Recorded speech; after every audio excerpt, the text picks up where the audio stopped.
¿Estás listo para la venida del Señor, hermano? Preguntémonos en esta tarde, ¿estamos listos para el día de su venida? Muchos cristianos no se ponen a pensar en que hay que estar listos. Solo piensan en que el Señor ya venga, ¿verdad? Máxime cuando el fuego se enciende, tal vez de una prueba, de una enfermedad, es cuando más, que el Señor viniera, ¿verdad? Pero mire cómo dice Amós capítulo 5, verso 18 al 20.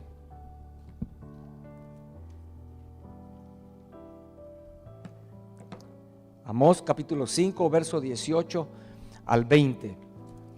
Ay de los que desean el día de Jehová, dice.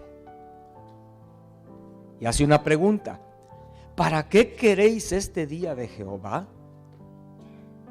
Vemos. Tal vez esa pregunta sería para aquellos que ponen en sus carros una calcomanía que dice: Cristo viene, ¿verdad? Y ya no hayan las horas que Cristo venga. Es cierto, es algo que debemos desear, pero hay algo que necesitamos entender antes, hermanos. Por eso pregunta aquí: ¿para qué queréis este día de Jehová? Será de tinieblas y no de luz, como el que huye delante del león y se encuentra con el oso, o como si entrara en casa y apoyare su mano en la pared y le muerde una culebra. ¿No será el día de Jehová tinieblas y no luz, oscuridad que no tiene resplandor? Como hemos estado compartiendo los días jueves acerca de la gloria de Dios que será manifestada en el tiempo del fin, esto que estamos viendo, el día de Jehová, cuando Él venga, y cómo Ezequiel tuvo una visión de la gloria de Dios. Y Ezequiel en el capítulo 1 verso 28 dice: lo que yo vi fue una semejanza de la gloria de Dios. Y al ver esa visión en el capítulo 1 de Ezequiel, que Ezequiel tuvo esa visión de la venida del Señor, de la gloria de Dios manifestándose en el tiempo del fin, es esto que acabamos de leer en Amós. Es un día de tinieblas, porque dice Ezequiel capítulo 1 verso 4, dice: miré y he aquí venía del norte un viento tempestuoso y una gran nube con un fuego envolvente, y alrededor de él un resplandor, y en medio del fuego algo que parecía como bronce refulgente. O sea que la visión de la gloria de Dios manifestándose en el fin que tuvo Ezequiel no era algo así como arcoíris y pajaritos volando, algo lindo. Era algo de temer, ¿no? Que hacía temblar, porque, hermanos, la gloria de Dios, el día de Jehová, será un día de juicio. Será un día donde el Señor juzgará. El juez se levantará y hará juicio entre oveja y oveja, entre cabras y ovejas también, porque el Señor viene para limpiar la tierra. Es así de sencillo, es un mensaje que está por toda la Escritura. En esa visión que tuvo Ezequiel aparece también unos seres que tienen 4 rostros, ¿verdad?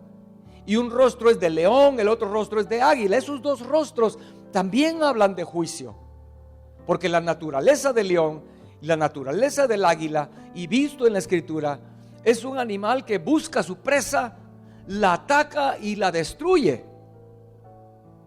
O sea, la gloria de Dios manifestándose en el fin no solo es un rostro de compasión, el rostro del cordero, sino también es un rostro de león que no puede soportar la maldad al malvado, y el Señor va a manifestar eso en el tiempo del fin. En otras palabras, o en un resumen, la gloria de Dios manifestada en el fin viene con un juicio. Un juicio es cuando se le pide cuentas a alguien.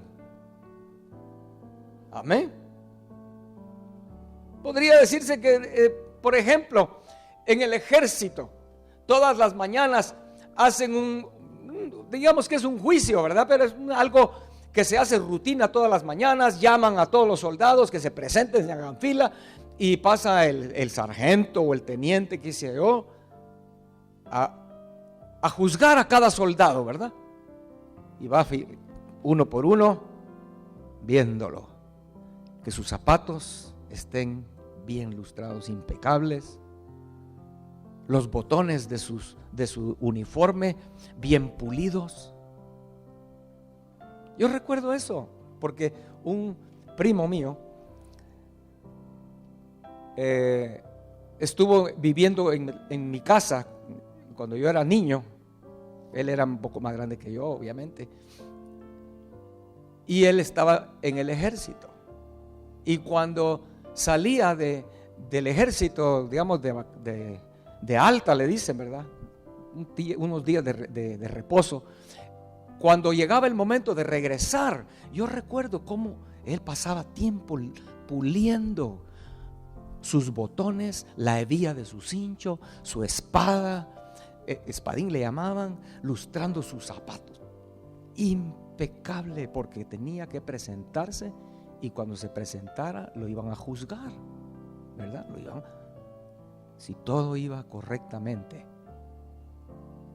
Algo así va a suceder en el tiempo del fin. Cuando la gloria de Dios venga, todo ser humano será presentado delante de Él y nadie escapará. Hay tiempo suficiente. Dios juzgará uno por uno. No va a ser como cuando tú eras niño y te colabas en el circo, ¿verdad? O te colabas en la entrada de algún show. Nadie va a poder colarse ese día. Todos seremos presentados un día delante del Señor, y nos va a examinar en ese día del juicio. Y no será muy agradable para muchos, porque el rostro de león estará allí, y si hay maldad, Dios no soporta eso, hermanos. Amén. Malaquías, en el capítulo 3, encontramos que el Señor dice eso. Y queremos ver algo en el libro de Malaquías hoy. Si usted me hace favor de ir a ese libro, es el último libro del Antiguo Testamento. Este libro en realidad es muy, pero muy significativo, porque es el último profeta, ¿verdad?, en el Antiguo Testamento. Después de este tiempo de Malaquías y de que se termina el Antiguo Testamento, hubo 400 años de silencio. No hubo profetas, no había palabra de Dios, hasta el día que Cristo vino. Bueno, el primero fue Juan Bautista, ¿verdad? El Nuevo Testamento empieza con Juan, luego el ministerio del Señor. Pero antes de eso hubo un paréntesis. Entonces, cuando Dios deja este libro, el mensaje de este profeta, son palabras que necesitamos aplicarlas a nuestro corazón, porque son muy importantes. Y digamos, en resumidas cuentas, este libro, digamos, el Señor le habla a su pueblo en el capítulo 1, le dice: pueblo mío, yo a ustedes los he amado, pero profundamente. Ustedes son mi pueblo, son muy preciosos, pero hay problemas. Hay problemas con ustedes. Hay situaciones que están muy mal en sus vidas, y cuando venga el día de la visitación final, va a haber un juicio. Y si ustedes no están listos, muchos van a ser desechados. O sea, en resumidas cuentas es eso. Y menciona en el libro algo en lo que queremos enfatizar en esta tarde: dos cosas que son las que más el Señor va a examinar el día que Él venga. Amén.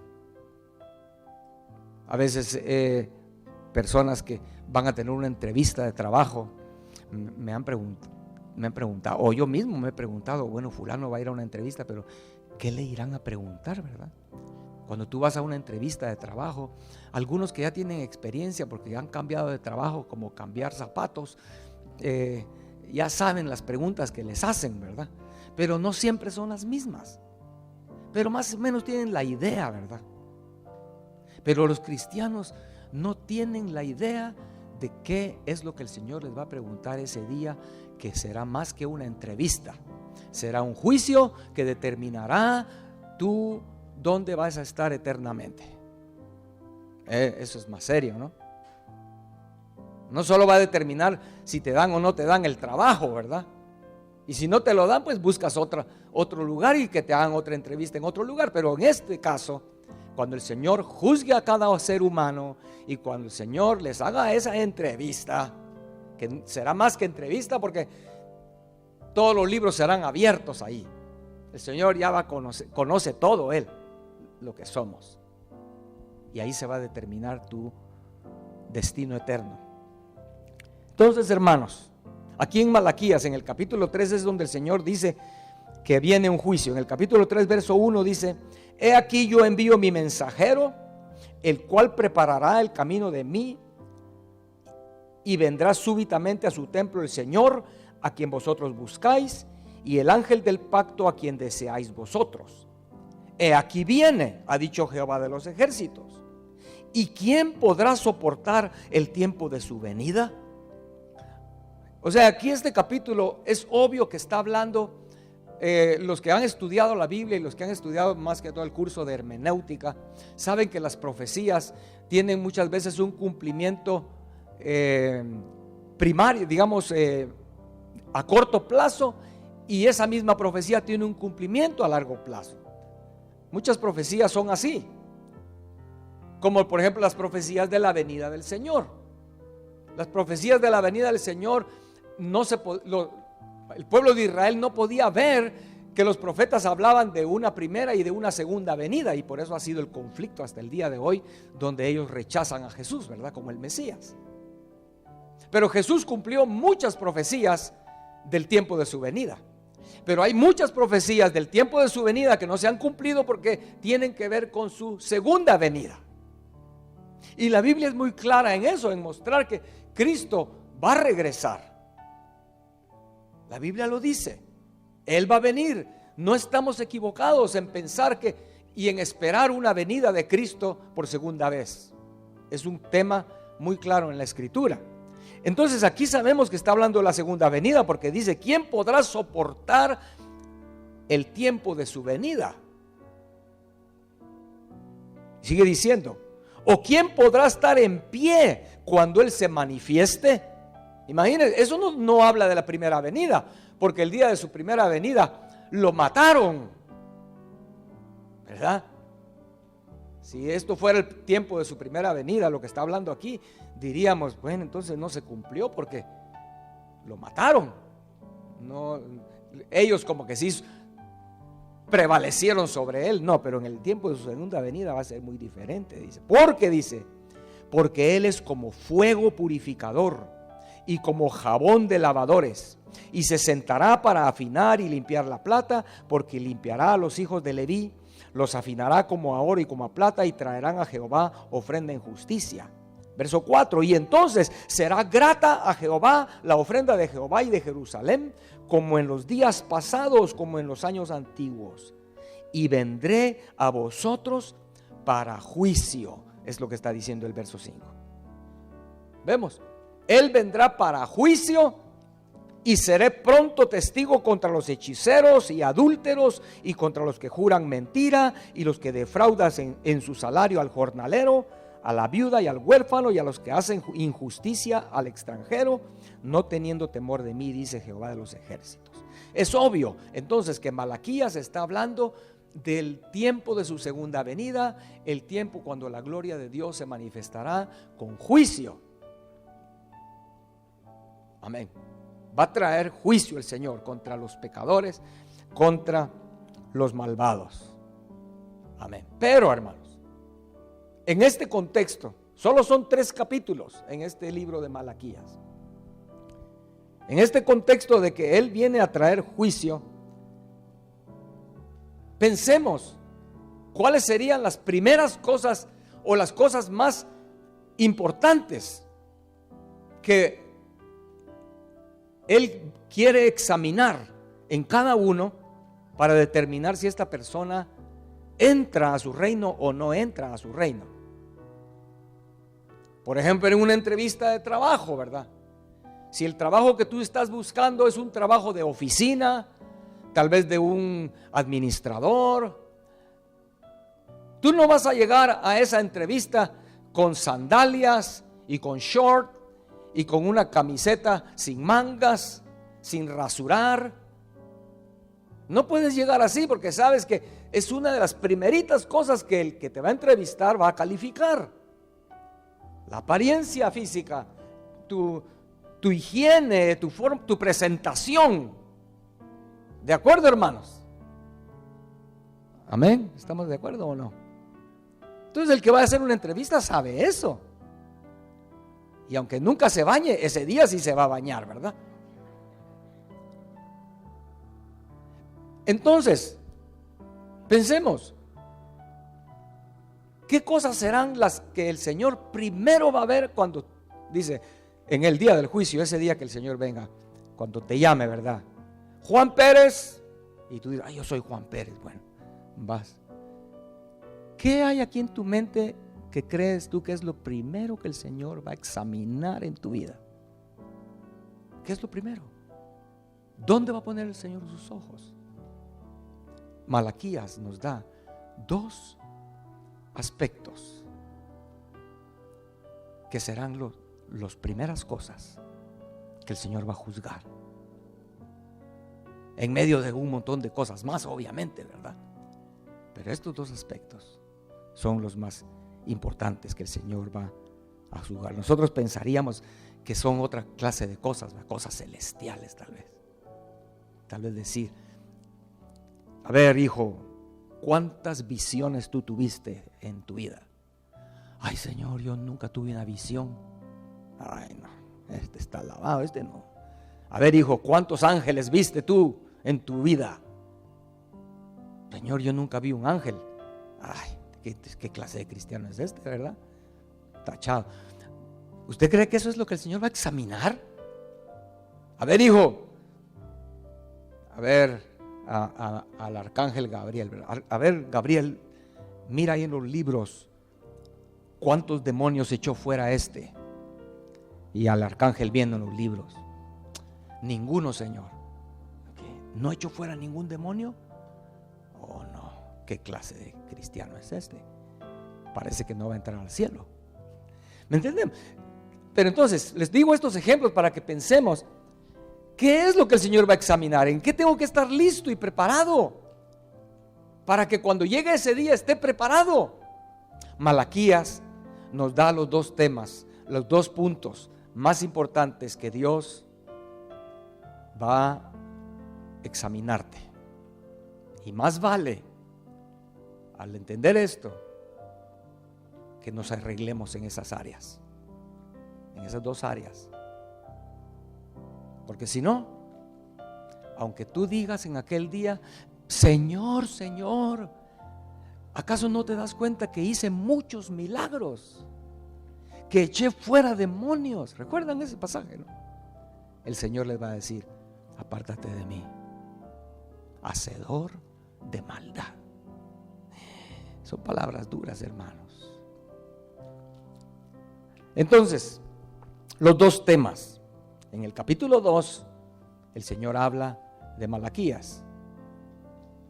El Señor habla de el área de la inmoralidad o de la moralidad y la fidelidad para con tu esposa. Ese es el primer punto. Y el segundo punto, en el capítulo 3, es el uso de tus finanzas. ¿Cómo utilizaste tu dinero? Las dos áreas. Amén.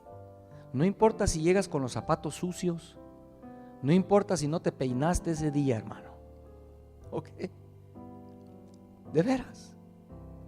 No importa si tú nunca predicaste en la iglesia, nunca dirigiste una alabanza. No importa si tú no eras nadie importante, nunca fuiste ujier, nadie te puso atención, no importa eso.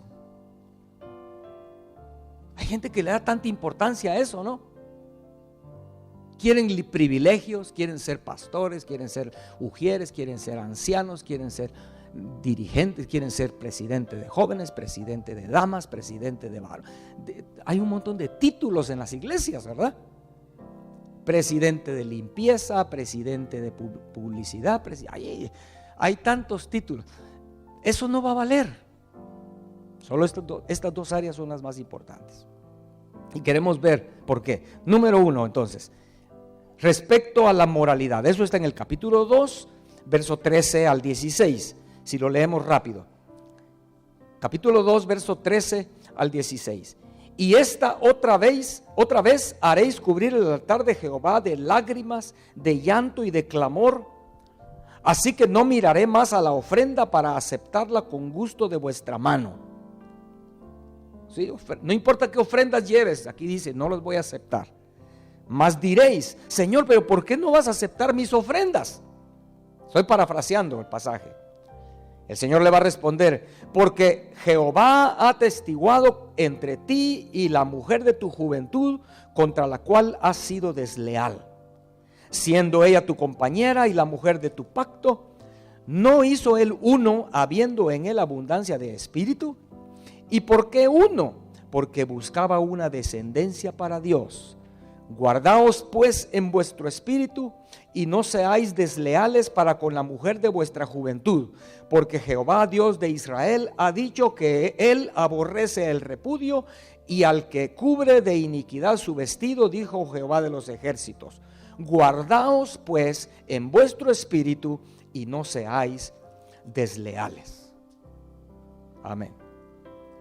¿Por qué el Señor le da importancia a esto? Porque, hermanos, como dije en el mero inicio en esta tarde, esta creación natural fue diseñada específicamente para conocer al Señor. Y en nuestra relación con nuestra esposa, en el matrimonio, esa es una prueba en lo natural, en la cual si fallamos, yo te garantizo que definitivamente vas a fallar en lo espiritual. Vas a fallar. Entonces el capítulo 2 leí la última parte del capítulo, pero leamos la primera parte del capítulo 2 de qué es lo que está hablando. En la primera parte dice, en el capítulo 2, por ejemplo, dice, verso 11: prevaricó Judá y en Israel y en Jerusalén se ha cometido abominación, porque Judá ha profanado el santuario de Jehová que él amó y se casó con hija de Dios extraño. Vemos, o sea, que el Señor está hablando aquí que en lo espiritual su pueblo lo dejó y se casó con hija de Dios extraño. O sea, su pueblo abandonó al Señor y se prostituyó. Pero entonces, eso el Señor está diciendo que fue el resultado de lo que leemos en la segunda parte del capítulo 2. Porque en lo natural fuiste desleal con tu esposa. Entonces eso ha hecho que en lo espiritual tú eres un fracaso para con Dios. No importa si te llamas pastor, hoy que estamos en la época de la apostolitis, ¿verdad? Ahora hay un montón de apóstoles por todos lados. No importa si se llama apóstol, si ha sido un fracaso en lo natural, desleal con su esposa, en lo espiritual será igual. No hay para dónde. Entonces en lo espiritual el Señor dice, por ejemplo, leamos el verso 5. A mí me llamó la atención esto. Bueno, el verso 2 dice: si no oyereis y si no decidís de corazón dar gloria a mi nombre, ha dicho Jehová de los ejércitos, enviaré maldición sobre vosotros y maldeciré vuestras bendiciones, y aún las he maldecido, porque no habéis decidido de corazón. Esa frase a mí me impactó al leerla, porque espero que ustedes me estén comprendiendo lo que estamos viendo aquí. En el capítulo 2 está lo natural y lo espiritual. Lo natural es tu relación matrimonial, y en lo espiritual es tu relación con Dios. No importa si le estás dando ofrendas a Dios, como dice aquí el Señor, dice: yo no aguanto tus ofrendas. ¿De qué sirve un marido que ahí sí le da regalos a su esposo? Un anillo de $5,000, pero él es infiel. Ese anillo no vale nada. Hay mujeres tan tontas que lo reciben, pero una mujer sabia se lo tiraría en la cara. Yo no quiero tus ofrendas. Es lo que el Señor está diciéndole aquí al pueblo, ¿no?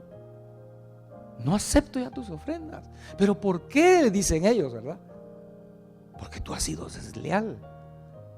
Como dice ahí el verso 11 que leímos, desleal para con el Señor, y en el verso 14, desleal para con su esposa, con la mujer de su juventud. O sea, hermanos, es una cosa muy... no se puede separar. Eso lo hemos oído por muchos años aquí, que lo natural es una sombra de lo espiritual. Si tu carro, les he dicho ese ejemplo, ¿verdad?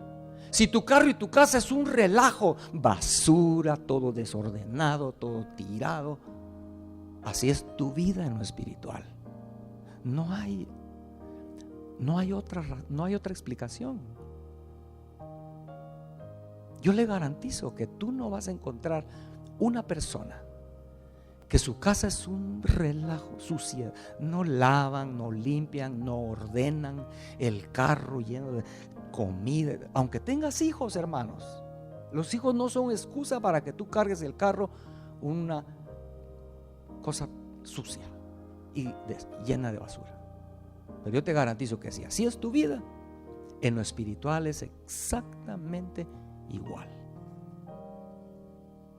Entonces, capítulo 2 es así. Y por eso me impresionó que dice ahí, la razón es porque no has decidido de corazón, dice. ¿Qué es lo que no has decidido de corazón? Servir a Dios en lo espiritual. ¿Qué es lo que no has decidido de corazón? En lo natural, ser fiel a tu esposa. Es algo que tienes que decidirlo aquí de corazón. No importa quién es ella, si es tu esposa, la que tú escogiste y con la cual te casaste, tienes que decidir de corazón. Hermano, es cierto, en el mundo hay millones de mujeres más bonitas, de todos colores, de todas formas. Dios pudo haber hecho todas las mujeres iguales, como que fueran tostadores de pan, ¿verdad? Vas a Walmart a comprar un tostador y hay como 40 tostadores, todos iguales. Tú no te importa cuál agarres, que todos son iguales, pero en este caso no. Pero es que es una prueba. Fue diseñada esta creación para probarte. Pero tú tienes que decidir de corazón. Y por eso dice, el verso 5 dice, el Señor dice: mi pacto con él fue de vida y de paz, las cuales cosas yo le di para que me temiera, y tuvo temor de mí, y delante de mi nombre estuvo humillado. La ley de verdad estuvo en su boca. O sea que el Señor, hermanos, hizo un pacto con nosotros, pero el pacto que Él hizo sí es un pacto de verdad. En Dios hay verdad, Él no ha mentido, Él no miente. Pero Él está hablando que para con tu esposa tiene que haber un pacto, tuvo que haber sido un pacto, como dice aquí, ¿verdad? De vida, y que en tu boca haya verdad, que cuando hiciste tus votos matrimoniales, estoy hablando de eso, haya sido y hasta el día de hoy siga siendo verdad lo que dijiste. Para muchos los votos matrimoniales no son nada, es triste de verdad. Pero cuando alguien se casa, debe entender que lo que está diciendo, lo que está prometiendo, debe guardarlo.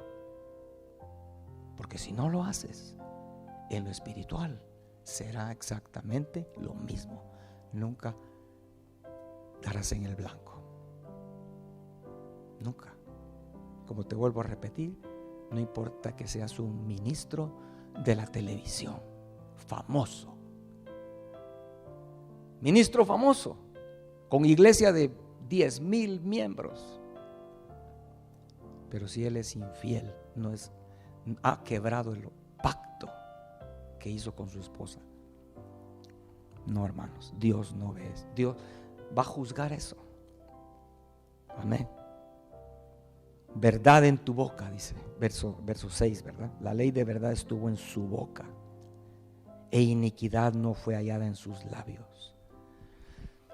No hay cosa más maravillosa en un matrimonio que saber que lo que está saliendo de los labios de tu pareja es la verdad. Y tú tienes la confianza que te está diciendo la verdad. ¿Verdad? De veras que qué triste matrimonios donde ya no hay confianza, porque no se sabe si lo que te está diciendo es verdad o te está mintiendo. Te lo está diciendo solo por salir del paso o qué sé yo. Es triste, hermanos. Amén. Así que si nos hacemos mentirosos, siendo infieles para con nuestra esposa, no guardando el pacto que hicimos al casarnos, ¿cómo esperamos ser fieles al Señor? ¿Cómo? Vamos a fracasar miserablemente. De verdad. No importa que aquí tengas nombre, todo el mundo te respeta, ¿verdad? Porque eres santo. A veces en las iglesias hay personas que todos los miran como muy santo. Pero si en esta área estás fallando, vas a ser rechazado, vas a fallar. Delante del Señor vas a fallar. En aquel día será una de las dos áreas que el Señor primero va a probar en tu vida. Amén. Imagínese qué impacto, ¿no? Sería ir a una entrevista de trabajo, ¿verdad? Y llevas un resumen de todo lo que tú has hecho, pero hasta de muchas páginas, ¿verdad? Has sido presidente en no sé dónde y has trabajado de supervisor en no sé dónde y estuviste tantos años trabajando para una compañía increíble, trabajaste para el gobierno, etc. Llegas así muy listo para tu entrevista y bien vestido y todo, ¿verdad? Y te sientas ahí y lo primero que te pregunta la persona es acerca de tu relación con tu esposa. Sería un impacto, ¿no? Imagínese ir a una entrevista de trabajo y que te digan, ¿usted sabe dónde está su esposa? Pues ¿cuál de todas va a decir, verdad? ¿Qué? Lo siento mucho, tú no calificas para este trabajo, fuera de aquí. Es lo que el Señor va a hacer. Aunque llegues con un paquete así grande de todos tus milagros, todas tus grandes hazañas espirituales. Señor, yo hice un ayuno de 40 días también. El Señor va a calificarte primero esta área. Y cuando mire que fallaste en esa área, lo siento mucho. Lo siento mucho. Porque aquí lo dice, ¿verdad? Amén. Ahora, la segunda área.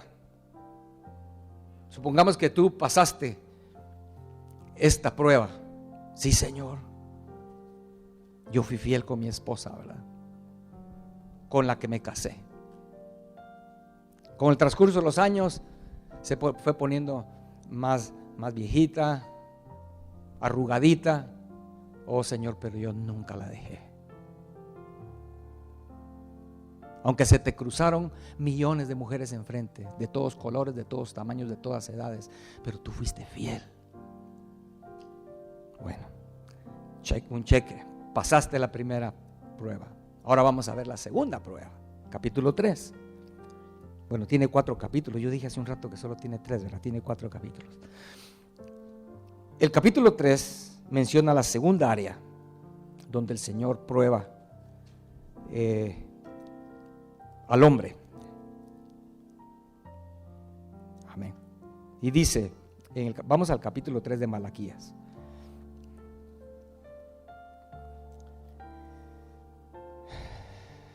Ya leímos los primeros versos, ¿verdad? Donde dice que yo vendré a vosotros para juicio, dice, verso 5. Verso 7. Desde los días de vuestros padres os habéis apartado de mis leyes y no las guardasteis. Volveos a mí y yo me volveré a vosotros, ha dicho Jehová de los ejércitos. Mas dijisteis, pero ¿en qué nos vamos a volver si según nosotros estamos caminando bien? ¿En qué hemos de volvernos? Amén. ¿Por qué paro aquí y hago énfasis aquí? Por lo que acabo de decirle. Muchos cristianos creen que ya están listos para presentarse delante del Señor porque tienen un paquete grande de sus hazañas. Señor, yo fui pastor en tal iglesia, Señor, yo hice. Hermano, fíjese que hay una estadística que hace poco salió donde dice que la mayoría de cristianos aquí en Estados Unidos creen que ellos van a ganar su salvación haciendo buenas obras. Imagínense. Algo que no es bíblico. La Biblia dice que la salvación es por gracia, no por obras. Pablo lo dice clarísimo. Pero aunque eso diga la Biblia clarísimo, la mayoría de cristianos en este país creen que van a salvarse dando ofrendas, dándole ropa al Salvation Army, dándole $1 a la persona que está en la esquina pidiendo dinero en la esquina del freeway. No quiere decir que todo eso sea malo hacerlo. Es bueno que hagamos eso y más aún, pero no creer que por eso vamos a ser salvos. Entonces muchos creen que porque han hecho tanto, ¿verdad? Han ofrendado tanto, creen que ya están listos. Y cuando el Señor les dice, como aquí dice en este pasaje, volveos a mí, ustedes ya se alejaron, ellos van a decir, pero Señor, ¿pero y en qué tenemos que volvernos? Si según nosotros estamos bien, somos la iglesia que hace más ministerio, más ayuda al pobre. El Señor dice aquí, verso 8, ¿robará el hombre a Dios? Pues vosotros me habéis robado. Y dijisteis, ¿en qué te hemos robado? En vuestros diezmos y ofrendas, les responde el Señor. Malditos sois con maldición, porque vosotros, la nación toda, me habéis robado. Traed todos los diezmos al alfolí y haya alimento en mi casa. Y probadme en esto, dice Jehová de los ejércitos, si así no abriré las ventanas de los cielos y derramaré sobre vosotros bendición hasta que sobreabunde. Amén. Vemos, segunda área donde el Señor va a examinarnos después de haber examinado nuestra moralidad, nuestra lealtad para con la mujer de tu juventud, dice. La segunda área, tus finanzas, si has sido fiel, si no has sido un ladrón delante de Dios. Y por favor, quiero que me entiendan, no estamos pidiendo dinero en esta hora. Ustedes saben que aquí no pedimos dinero, ni andamos pidiendo así. Por eso ponemos una cajita ahí atrás, y el que quiera poner ahí sus diezmos y sus ofrendas lo hace, nadie se da cuenta. No forzamos a nadie, no pedimos, nunca andamos pidiendo que para esto, que para lo otro. Pero ¿por qué lo estamos mencionando? Porque entonces Dios va a juzgarme a mí si yo no se los digo, para que ustedes estén preparados para que el día de su venida ustedes estén ya listos en estas dos áreas. Amén. En guerra avisada no hay muertos, dice un dicho, ¿verdad? Si tú eres de los, como en Amós dice, ¿verdad? Los que piden el día de Jehová, si tú quieres pedirlo, más vale que ya estés seguro que estás ordenado, recto en esas dos áreas. Por lo menos esas dos áreas. Yo sé que al estar ordenado en esas dos áreas, hermano, las demás otras áreas se componen de sí solas. porque obtienes la gracia de Dios sobre tu vida. Mire, aquí en este capítulo entonces, hermanos, que está hablando del dinero, de las finanzas, no es porque queremos, es que si tú regañando a la gente, no. Yo conozco iglesias donde si alguien no da sus diezmos, ya rapidito lo llaman a la oficina, ¿verdad? El pastor, a regañar. No, es algo entre tú y Dios. Dios te conoce, pero es porque Dios, hermano, no es porque Dios necesita nuestro dinero. Él no necesita nuestro dinero. Él es el dueño de todo. Es porque Él sabe que esta creación que fue diseñada para que conozcamos al Señor, nos ha dado las cosas aquí abajo para probarnos. Y si somos fieles en esas cosas pequeñas de aquí abajo, eso nos va a calificar para ser fieles en las cosas eternas. Si tú eres fiel aquí en lo poco, en la relación matrimonial, en la relación con los demás, vas a ser fiel con Dios y Él va a darte muchas cosas eternamente. Y el dinero es lo mismo. Si tú eres fiel en las cosas de aquí abajo, que son nada, el dinero no es nada. Pero si tú eres fiel con esas cosas, Dios va a darte lo eterno. Vamos a Lucas capítulo 16, porque ahí aclara eso, hermanos. Y al ver Lucas, y con Lucas vamos a terminar para ver estas dos áreas. Pero en Lucas, en el capítulo 16, leamos comenzando en el verso número 8.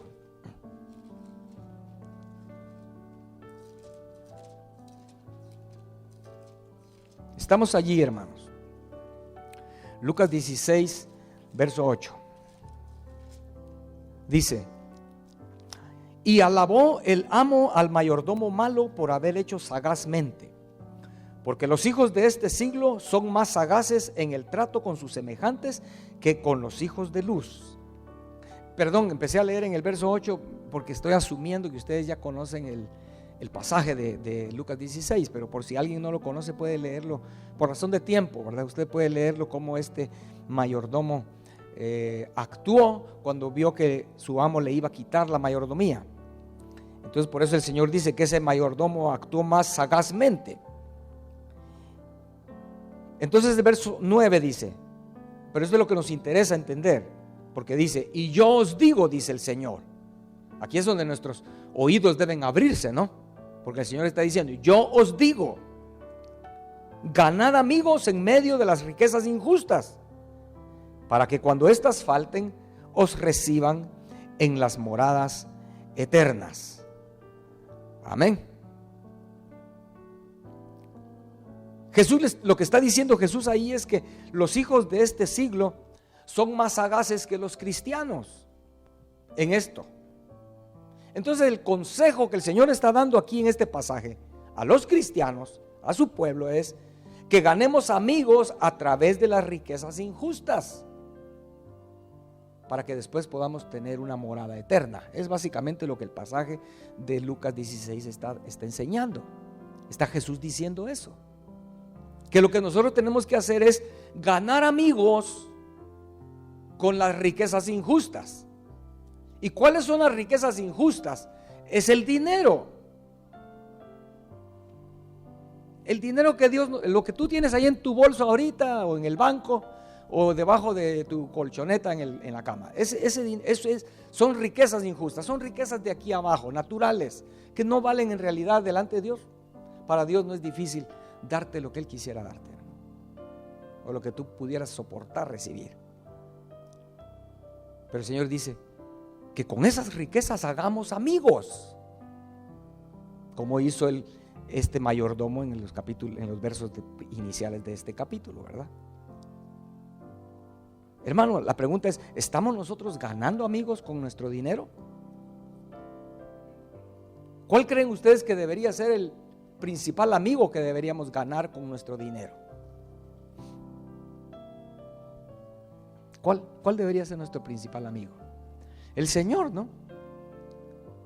Deberíamos ganar al Señor con el uso de nuestro dinero. Es lo que el pasaje está enseñando. Estamos en el 16, leamos el verso 10. Dice ahí: porque el que es fiel en lo muy poco, también en lo más es fiel. Y el que en lo muy poco es injusto, también en lo más es injusto.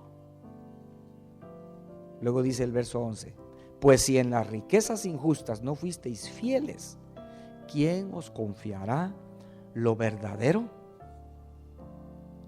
Amén.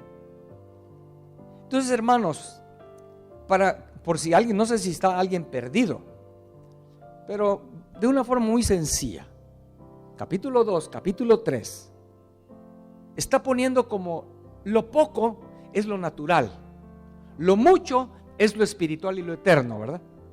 Lo poco es ser fiel con tu familia, con tu esposa,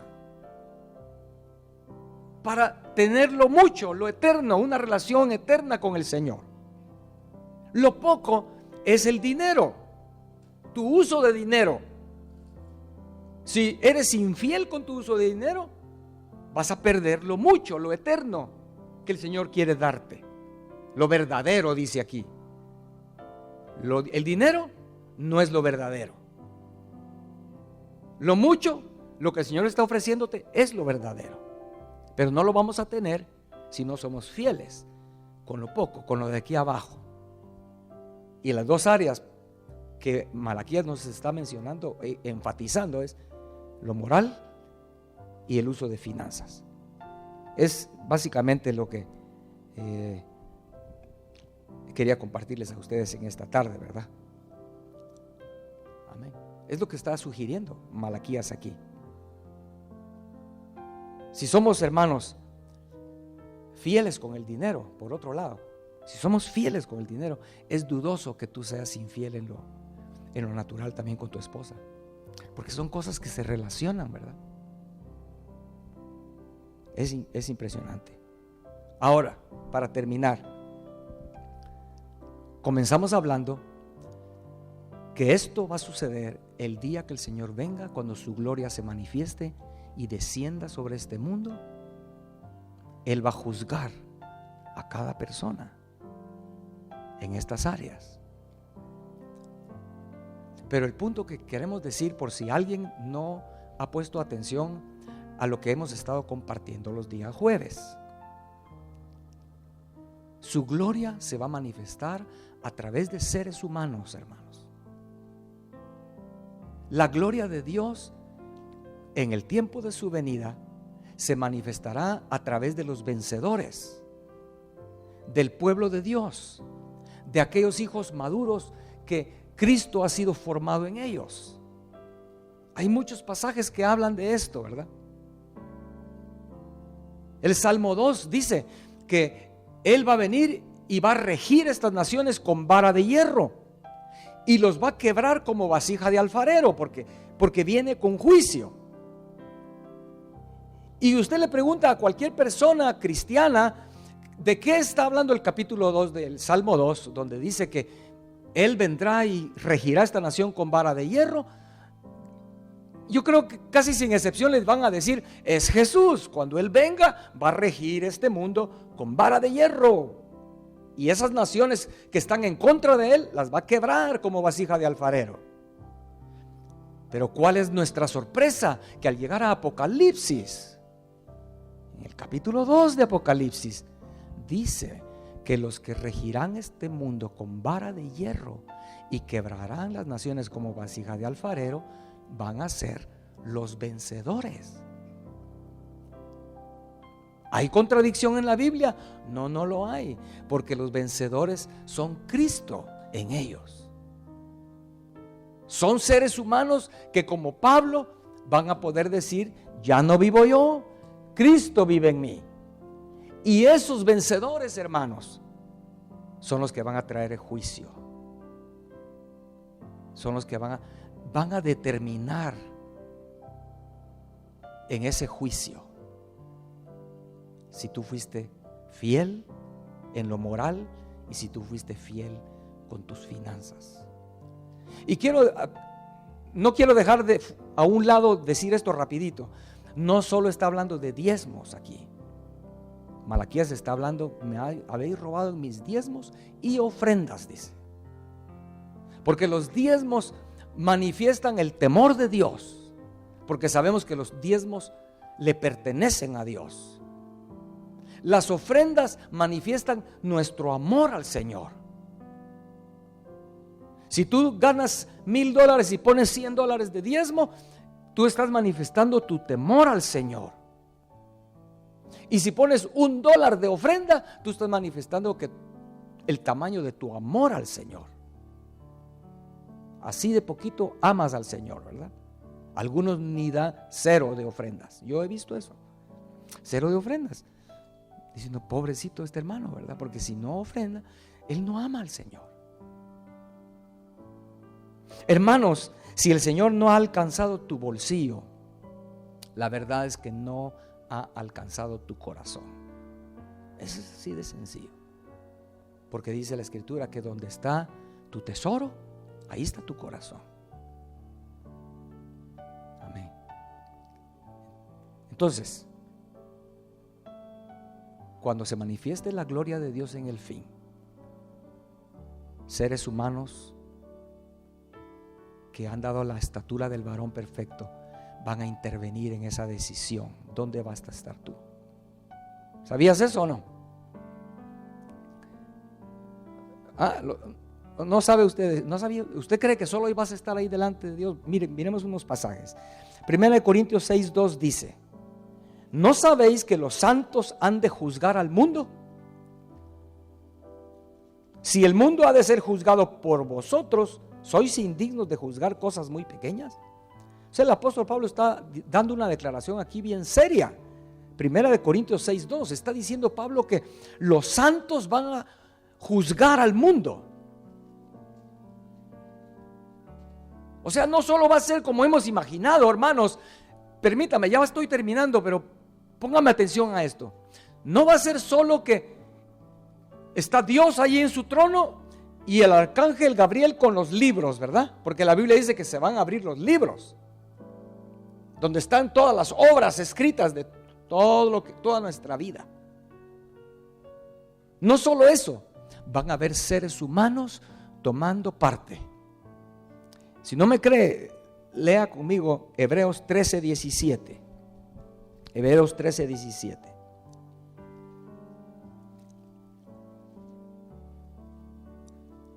El día del juicio, sus siervos, los siervos del Señor,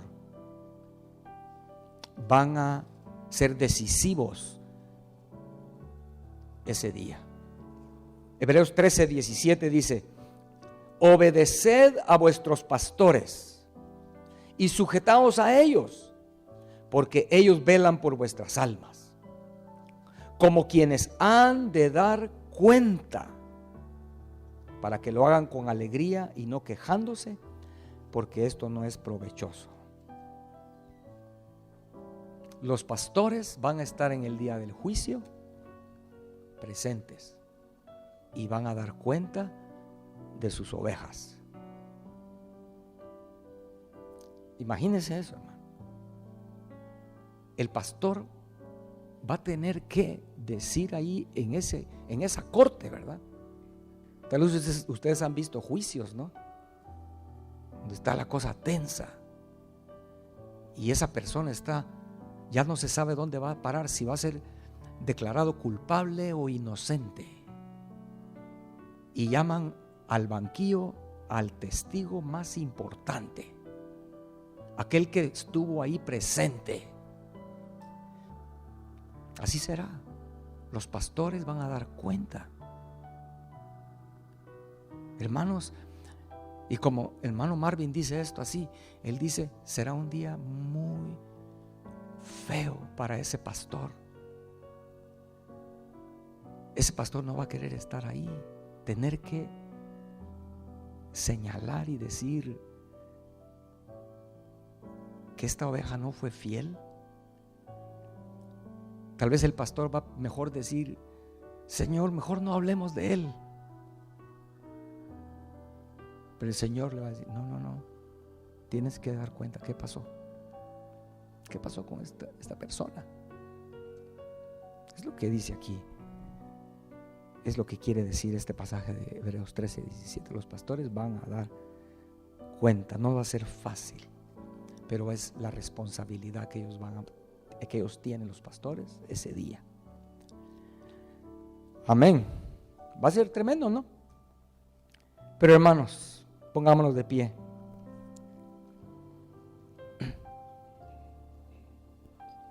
Malaquías 3:17 dice el Señor ahí para terminar: y serán para mí especial tesoro, dice.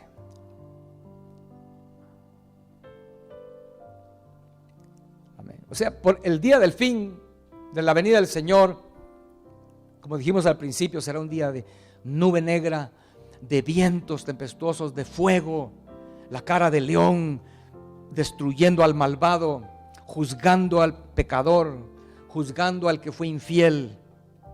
En estas dos áreas principalmente, pero aquellos que fueron fieles, el Señor dice aquí, el verso 17: serán para mí especial tesoro, ha dicho Jehová de los ejércitos, en el día que yo actúe, y los perdonaré, y como el hombre que perdona a su hijo que le sirve. ¿Quiénes van a ser esos especial tesoro? El remanente. Hermanos, debíamos de temblar al ver estas cosas. El profeta Amós dice que será el 10%. ¿Ha leído eso el profeta de Amós? El 10% del pueblo de Dios son el remanente, y el 90% tal vez se presentaron muy seguros de sí mismos por sus títulos y por sus hechos, sus obras. Pero el Señor los examina principalmente estas dos áreas, y si son hallados faltos en esas dos áreas, serán desechados. Pero los que califiquen serán su especial tesoro. Amén. Amén. Sí podemos verlo, hermano. Podemos ver claramente en esta tarde que en ese día no vale nada que tú digas: Señor, pero si yo hacía esto, hacía lo otro, ¿verdad? Milagros. Señor, pero si yo era el presidente de la asociación tal en la iglesia. Señor, pero si yo era el pastor de esa iglesia de miles de miembros, Señor, ¿cómo es posible que tú ahora me desechas a mí? Ese día esos argumentos no valen nada, porque la obra aquí es la que importa, ¿no? Cerremos nuestros ojos, hermanos, y quiero que les quede en su corazón esa frase que a mí me impactó, que es el último rengloncito del verso 2 del capítulo 2. El Señor los está juzgando porque no habéis decidido de corazón, dice. Y en esta tarde, sin más decir nada, sin más hablar, así con tus ojos cerrados, en estas dos áreas, el Señor te está pidiendo que decidas hoy. Todavía estás a tiempo. Decidir de todo corazón. Hermanos, más que todo varones aquí presentes, casados,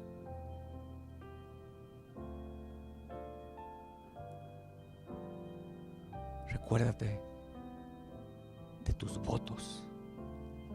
El Señor te dice aquí que decidas de todo corazón ser fiel. En tus finanzas está pidiendo que te decidas de todo corazón ser fiel con tus ofrendas y con tus diezmos. Es lo único en estas dos pruebas bajo las cuales seremos examinados el día del fin. Amén. Amén. Señor, ayúdanos por favor en esta tarde.